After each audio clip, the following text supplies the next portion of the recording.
दिनों परिवर्तन की लहर दौड़ रही है, जिसे देखकर ऐसा लगता है कि कांग्रेस की वापसी होने वाली है।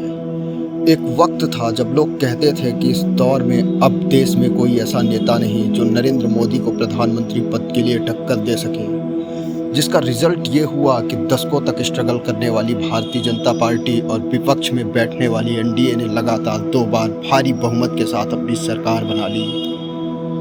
इसके अलावा भारतीय जनता पार्टी ने निर्भीकता के साथ कई कड़े फैसले भी लिए, यहाँ तक कि भाजपा की सरकार और प्रधानमंत्री नरेंद्र मोदी ने अविश्वास प्रस्ताव का भी सामना किया और मजबूती के साथ संसद भवन में अपनी पैठ जमाए रखी।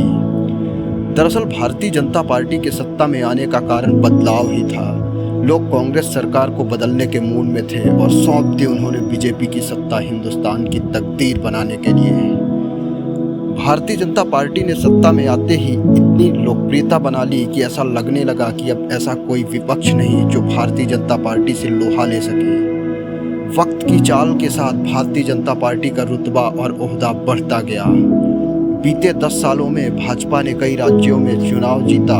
इतना ही नहीं, जिन राज्यों में भाजपा की हार हुई वहां भी विधायकों को तोड़कर सत्ता को नेस्त नाबूद कर अपनी सरकार बना ली। राहुल गांधी से लेकर मल्लिकार्जुन खड़गे और अधीर रंजन चौधरी तक इस ताकतवर भाजपा के सामने नहीं टिक सके और लगातार चुनाव हारते रहे। लेकिन किसी ने क्या खूब कहा है, कितना भी पकड़ो फिसलता जरूर है, ये वक्त है साहब बदलता जरूर है।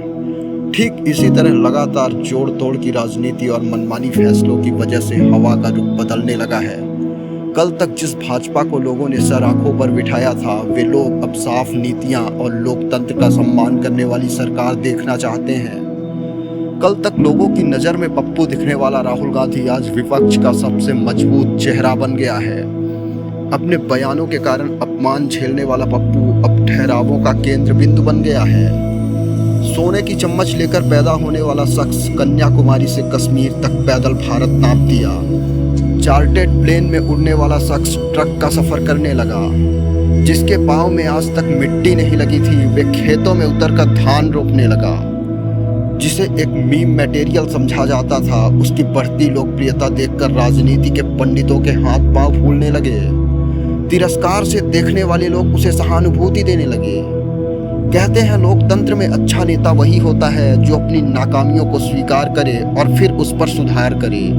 मुझे याद है राहुल गांधी ने एक बार अपने मुंह से कहा था कि हाँ मैं पप्पू हूँ, लेकिन आज ये यूपीए का सबसे ताकतवर और लोकप्रिय नेता बन गया है। सहनशीलता इतनी कि दशकों तक अपने भाषणों के कारण लोगों के बीच मजाक का कारण बनता रहा और आज इसकी कही बातें देश के सबसे प्रभावशाली व्यक्ति नरेंद्र मोदी को भी परेशान और चुनौतीपूर्ण लगने लगी। मैं ये दावा नहीं कर रहा कि राहुल गांधी प्रधानमंत्री बनेंगे, लेकिन पूरी की पूरी सरकार गिरा देने वाली भारतीय जनता पार्टी के ओहदे को गिराने का काम किया है इस राहुल गांधी ने।